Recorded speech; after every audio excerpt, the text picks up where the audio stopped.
Welcome to the Five Heart Podcast. This is Todd Wolverton hosting this evening in the absence of should be an Emmy Award-winning journalist Greg Mahachka, who is busy raising his family. I'm here this evening with John Dan Johnston, the leader of Corn Nation, the founder of Corn Nation, and the winner of the 2021 Greater Minneapolis Area Dude Lookalike Contest. I like that. Is there a award like that? I'm giving myself one. I think you can print stuff off. You could just put up awards on the internet. You can do that, or you could. I could see you winning that. You could take like an oatmeal box and some gold spray paint and some glitter and stuff, and make yourself a trophy. I might do that. How's it going in the far north tonight, John? It's a beautiful day. I'm fighting a war with Japanese beetles in my they're attacking my raspberry bush, and I have 3 strategically placed bug bags around it that are filling up with beetles. Every morning I go out there and I pull them off in droves and I throw them into the bag. I don't stomp on them so they get a quick, easy death. They can just struggle down there with the hundreds of other ones that are flying into the bag, the little bastards. It's a little early for Japanese beetles down here. And I just had a beer accident, well, it's not the first time. So, what? Well, really? Yeah, well, you know. You have a nice shirt on. Tell us about it. Well, that shirt is it's kind of one of those nostalgic shirts, you know, retro or whatever.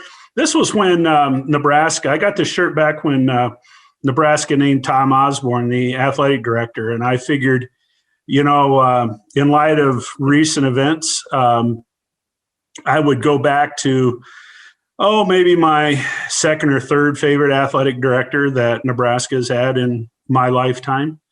It says got Tom. It says got Tom. And we got Tom because we had Steve and had to get rid of Steve. So, yeah. So and anyway. now there's been a big brand new hire at Nebraska that is exciting everyone. Oh, sure. I am absolutely jacked up, pumped. You know, this is actually the best thing that's happened in Nebraska, you know, in quite a while. Will Bolt has brought Rob Childress on board to be the director of player development with the Nebraska baseball team. You know, it's just been one good thing after another. A lot of good baseball news lately. You know, had a couple players, Schwellenbach and Povich were drafted, and they were able to keep Cam Wynn. Cam Wynn, that's right. I forgot about him. Still wondering about Jackson Hallmark, if he's going to be back. I hope so. But you know, the incoming players that, you know, they were looking at possibly getting drafted, the Christo kid out of Elkhorn and a kid from South Dakota, and then the Hood kid from down at Norris. None of them were drafted or drafted high enough that they were going to enter the draft. So they'll be coming to Nebraska. But, you know, the big deal is that Rob Childress, who was the pitching coach when Dave Van Horn came to Nebraska, he is going to come and join Will Bolt. And the interesting thing is when he was the head coach at Texas A&M, all of the 3 coaches that are currently at Nebraska all coached under him. So in terms of player development, you know, we talk about that a lot in football, that one of the weaknesses with the Nebraska program in recent years is a lack of player development. Who better than Rob Childress to be responsible? So that's a really good thing, big deal that happened this week. But I'm guessing, John, that's probably not the big deal that you were talking about. The other hire that took place. Could it possibly? It kind of was. I was more excited about Rob Childress than I was this other guy they hired, to be honest with you. And I immediately, when it got leaked, because everything at Nebraska gets leaked ahead of announcements, and you know, that kind of pissed me off. And so I wasn't really happy with the hire of Trev Alberts as our athletic director. And then on top of that, the constant leaking stuff. And maybe it's jealousy on my part. Maybe it's because Sam McKeon has contacts and those contacts don't feed me breaking news. Maybe you guys at the athletic department could just throw things my way once in a while, and I'll break them and they'll turn out to not be true. Like Scott Frost getting fired in August. There you go. Somebody could break that news. Wouldn't be true at all, but I go ahead and break it. Scott Frost is going to be fired in August. There you go. Anyway, Trev Alberts gets hired as the next Nebraska athletic director after the forced retirement. Why do we even say that? Why can't people just say people are fired? They're laid off. They're let go. We're going in a different direction, Bob. What is it? Gutlessness is America that we can't just say, you're fired, Bill. Take your $4 billion and get the fuck out of here. Anyway, Trev Alberts is our new athletic director. What was your reaction, Todd? Well, my reaction was disappointment. And I had hoped that it would be somebody other than Trev Alberts. To be honest with you, I didn't have a person picked out. I thought it was intriguing that Jamie Pollard might possibly have been a candidate. We talked a little bit about that on the last podcast. But there's a couple of things, I guess, that I'll throw out here. First of all, I know that Corn Nation has caught a little flack from some people out there about being so negative about the Trev Alberts hire. Just a little flack. Just a little flack. But on the flip side, it just amazes me how other media sources or media outlets, are just gushing about Trev Alberts being the new hire. And that is hard-hitting journalism, Mr. Wolverton. Hard-hitting journalism. I guess gushing is hard-hitting journalism. But, and here's the thing. Here's my thing with Trev Alberts. I like Trev Alberts as a player. I thought he was fun to watch. He represented Nebraska well. I liked him when he was on ESPN. There are a lot of things to like about Trev Alberts. And, we all view things through our own lenses. And, we look at, what's important to us. And why am I disappointed? It's because of how Trev Alberts handled things at the University of Nebraska at Omaha. Now, people could say, oh, Todd, grow up, get over it, you're petty. But when an athletic director comes in and he cuts the most successful sport that a college has, and that was wrestling, and the way that he handled it was just absolutely horrible. Now, we don't know. I don't know what went on behind closed doors. Who made that call? Was it coming from above? There was an excellent series of articles on Flow Wrestling not long ago that described everything that happened, or a lot of what happened there. But I know a lot about that program, and that program was, a program that Mike Denny built from nothing and turned it into, a national powerhouse. There was no reason that sport had to be cut. None. And but they were going to the Summit League, and the Summit League didn't have wrestling, Todd. Well, okay. You know what?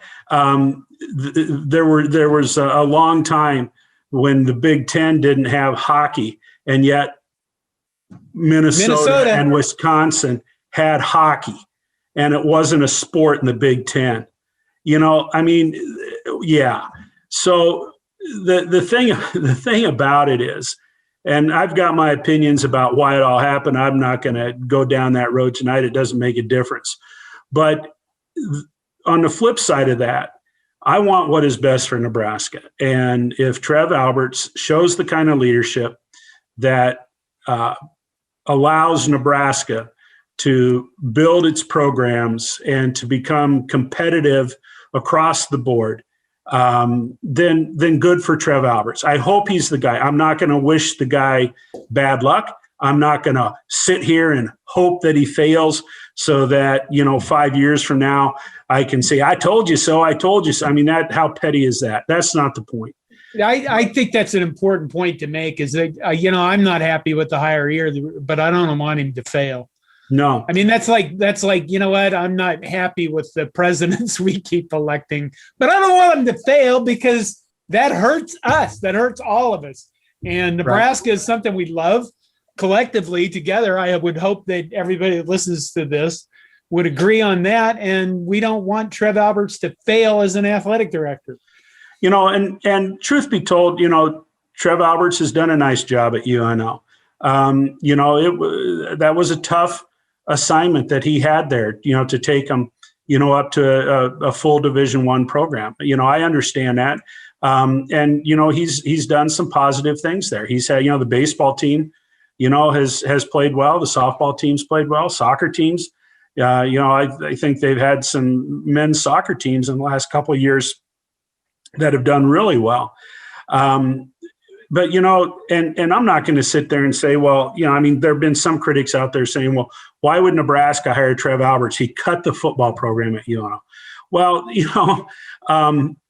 there was a little bit of difference between the football program at UNO and the wrestling program at UNO. And, I don't think too many people are drawing that distinction.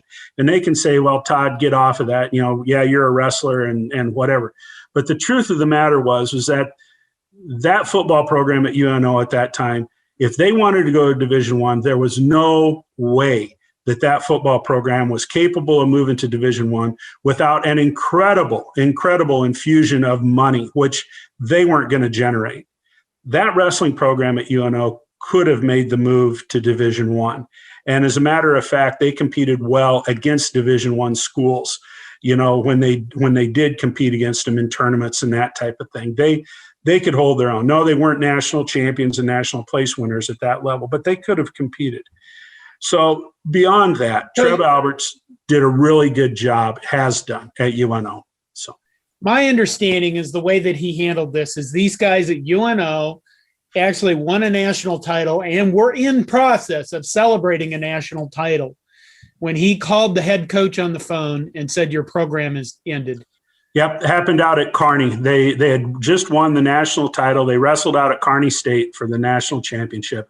They were, most of them, back at the hotel. They were beginning their celebration, yes. And he called Mike Denny and told him that night that your program has been dropped. There's other things that seem awful petty in hindsight. But, Mike Denny was a class act. And, that's a name that, boy, unless you're really, involved in wrestling in the state of Nebraska, you probably don't know anything about the guy. But he was an amazing man that, and still is. He was coaching down at Maryville College down in the St. Louis area. He kind of moved the UNO program down there and started the program down there. But anyway, to your knowledge, as a single member of our beloved Nebraska media, asked Trev Alberts the question, if you had to do that over again, would you do it differently? So he could clear the air? I don't know that anybody's asked that question, but of course, I haven't read much of what's come out from his press conference. And I assume that we have a responsibility to do that if we're going to stand here and pontificate. But I don't know that he has been asked that question, but somebody certainly should have. And, I understand that Jordan Burroughs was one of the people that was involved on the hiring team. And so, Jordan Burroughs and Mark Manning are very, very close. They have had a very strong relationship ever since Jordan Burroughs came to Nebraska as an athlete. And Mark Manning is a UNO grad. Mark Manning was very, very close and still is to Mike Denny. So, I'm going to guess that Jordan, knew that, but Jordan Burroughs doesn't have the voice. He doesn't have veto power, Right. But I'm going to hope that because Nebraska is in a different situation than what UNO was when Trev Alberts was hired, I'm going to hope that Trev Alberts is going to be able to, put emphasis where it needs to be.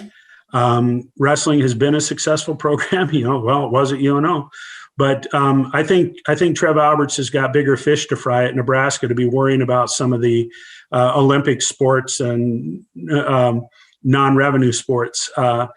Let's just make sure that those programs are adequately funded, that their facilities are up to snuff, and that they've got good coaches. Trev Alberts needs to be thinking about how he's going to get that money raised to build that new football complex, to get that all paid off. He needs to figure out what he can do to support the football program to move it forward, the men's basketball program to move it forward. Those are the big cash cows that he's been hired to support and make sure that they can raise their level of success. With regard to the Jordan Burroughs things, there's been 2 times in my consulting career that I have been asked by customers to recommend a person for the job to replace me, because as a consultant for smaller companies, my job has been in many cases to help them grow to the point that they no longer need my services.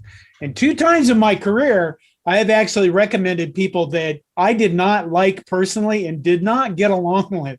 So, but I looked at my customer and, I always did the right thing by my customers, or tried to, unless they were complete bastards. But I didn't say that. Anyway, on both cases, I recommended people that they didn't care for me. And quite frankly, in one case, I didn't care for them. And then one of them, basically, they hired the guy and he said, well, you're not needed here anymore. And that was the end of my relationship with them.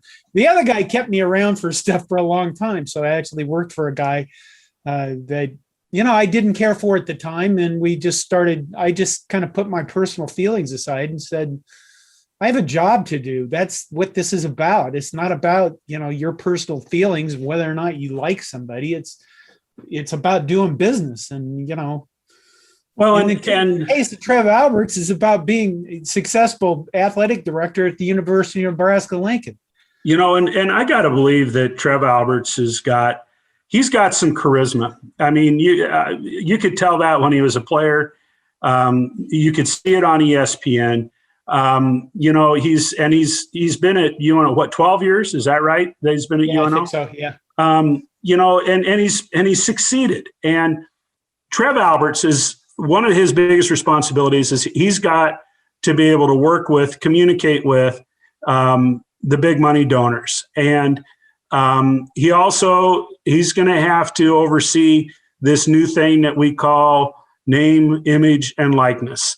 And he's going to have to, have the right people in place to navigate all of that. And here's the other thing that I think, can't be ignored is I think the NCAA is facing new frontiers. And Mark Emmert just came out today with, some statements from a meeting that he held where he thinks there needs to be some decentralization in the NCAA. And okay, so what's that going to look like? So, oh, come on. Damn well what he's saying there. He's basically saying, I still want to get paid $2-3 million a year, but not be responsible for everything. Yeah, there you go. Now Mark Emmert has concluded exactly why they renewed his contract, which was basically, Mark, you're going to watch over the demise of everything we've held dear for decades. And it's going to be your name associated with the shit that comes after this. And every administrator and every athletic director might end up using the name Mark Emmert, like in place of toilet forever. I'm going to go the Emmert. We should decentralize and not have I want to play nice now that I'm getting destroyed in tiny bits and cuts and bleeding.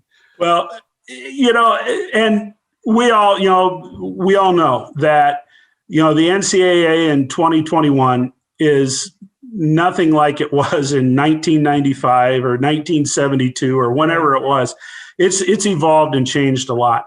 And so, Trev Alberts, he had a vision when he was at UNO. And, let's hope that he has a vision for where Nebraska is going to go, and he has the skills and the resources, and is able to have the people in place that he needs to have in place to move the programs forward. So, there is one more thing that I have to bring up about Trev Alberts that I absolutely freaking hate.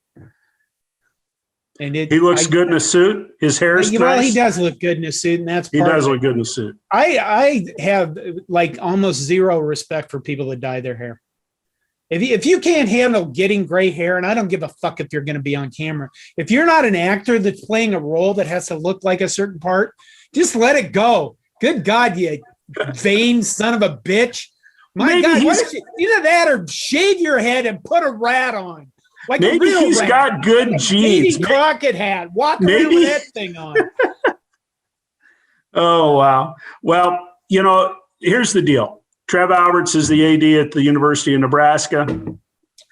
It's his job to move the program forward and make those decisions that need to be made. I hope to see Nebraska rise up to the levels that in all of the sports where they're successful and can compete, with the best programs in the country. It's frustrating for me, when at the end of the year, when they show you the stand, what is it? The Sears? No, it's not the Sears. Whoever it is, the all one that sports. Stanford wins every year. The one that Stanford wins every year. It's the Sears Directors Cup. Is it the Directors Cup? Yeah. Yeah. To not even see Nebraska there that's frustrating because Nebraska has had good programs in all of their sports. And not to see them included in those lists, that's disheartening. That's discouraging. You know what the other problem with that is? Tell me. We're good, Todd. We're good, decent, hardworking people. And it's like God or somebody who doesn't want to, is forsaken us. I mean, I read King Arthur books when I was young. You do all the right things, and then the whole Lancelot Guinevere thing came along, and Excalibur, and the sword without a king, and the king without a sword, and the land fell apart. I believed all that stuff. And now Nebraska, my beloved Nebraska, does everything right as an athletic department, and what do we get? Fucking lose it. That's what we get. Well, time to put on our big boy pants and figure it out. So, what else happened this week that you found interesting? We covered the baseball. We kind of covered football and big. Our former brethren in the Big 12 have had their media days going on lately. And I saw a little blurb today that kind of piqued my interest a little bit. According to the Big 12 officiating coordinator, his name is Greg Burks. I know that name. If players on the field for teams playing against the Texas Longhorns go horns down, it will result in a foul. Now, I've got some pretty strong feelings about this because do you really? I do. Because Texas prides itself on being Texas, the toughest, manliest state in the country. Texans think they're better than everybody else. And yet, Texas is the 2-year-old toddler in the cereal aisle when mom says, no, you can't have Captain Crunch. And they start going, wah, wah, wah, wah, wah. Because some defensive back from Kansas, when they return a pick six, turns around to some giant 6'6", 340-pound Texas Longhorn offensive tackle and goes like this, that hurts him. It's not sportsmanlike, Todd. That causes him pain, suffering.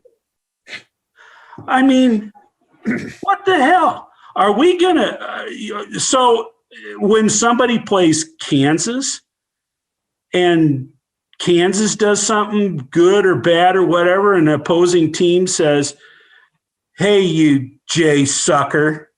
So does that mean, or you Jay cock? That's a 15-year. The Squawk Eyes. Oh my goodness gracious! If this goes to the Big Ten, and after we return a punt for a touchdown, and somebody yells, "Hey, you Squawk Eyes!" So that's a 15-yard penalty. That's a foul. Oh my goodness gracious! I think the key is can you do it sideways like this, or which part is it downward? Is it actually going to get called if I keep it like sideways? Is that a penalty, or does it have to be all Does the way it have down? to be down? Well, if we're talking, Texas Tech has guns up. So what if you go guns down? Is guns down? That hurts me. Except unless you're drawing the guns, and if you're the act of drawing or putting them back in the holsters. Oh, right? If you're pulling the guns out, then that's okay. But if you're holding them down like this for an extended period of over 3 seconds, that should be a personal foul of taunting. Okay, so if I'm here and I go right back to my holster, I'm good. Yeah. But if I hold them too long here, what are we going to do with Gig'em? What is the whole Gig'em thing? Gig'em, Texas A&M has the Gig'ems. I can't remember what that is. All I know is that you took a 3-prong, like a trident, and you killed frogs with it. That's gigging them. Well, and I think Texas TCU has a horned frog thing. I'm a little bit worried about hand gestures. And maybe you shouldn't be worried about it, because I think it's a clear sign from Greg Burks, the guy who officiated the Texas A&M game years ago, who flagged us 16 times and didn't bother flagging them more than 3. That's the guy in charge, and that's the guy blathering on about this. And basically what he says is Texas is special, and they need to be treated special, kind of like window lickers. Special. I just can't. They're Texas, by God, and they haven't gotten back, and they need preferential treatment, because it's only because of Texas that everything else exists. So this is holding Texas back. It is. It's hurting them inside. Doing that horns down thing is just it's hurting people. People are hurting. It just blows my mind that this is an issue. It just is incredible to me that, okay, so Huck the Fuskers. Oh my. That hurt me. Oh, John, you know what? I got a little carried away there. I'm sorry. You did. I'm sorry. So once again, Texas gets preferential treatment from the Big 12. I guess nobody should be shocked by this. Thank God we're out of there. Thank God. Amen. So yeah. The bottom line is we're both a little bit negative on Trev Alberts as the athletic director, but we both want him to succeed. Absolutely. I want Nebraska to be a successful program. I cheer for them. We all want the teams to win. I want to see the football program win. I want to see the football program beat Iowa, beat Wisconsin, beat Ohio State. I want to be able to go into that stadium and see the students sitting on the 50-yard line raising hell and generating all kinds of excitement and getting the crowd pumped up, and where big games are big games again. And I want to be in that place where instead of people being fearful about going down to Norman, in the third week of the season and thinking, oh my gosh, we could get embarrassed again on national TV. No, let's go down to Norman and kick some ass. Let's have that kind of confidence. And that's the Nebraska program that I want to see. I don't care about national championships. You know what? There is so much that goes into being, a national champion, and a lot of things that you can't control. Let's just worry about having a football program out there that can line up against anybody on any given day and win football games. And it doesn't matter who they're playing. Yeah. Well, I couldn't say it better myself. We should end there. Well, we could. John, hey, it's good seeing you once again. And I'm looking forward to seeing how you do in the national dude lookalike contest, which I think is coming up in the middle of October, if I'm not mistaken. I think the winner gets a pair of bowling shoes. And I've heard something about a napkin that John Goodman used underneath his, God, what the hell drink did he drink that? No, the dude drank, whatever. But I wish you all the best in your pursuits for that title. So with that being said, this is Todd Wolverton signing off from the 5 Heart Podcast, where 5 hearts are all the heart you need. John? Go Big Red. I love you, Trev Alberts.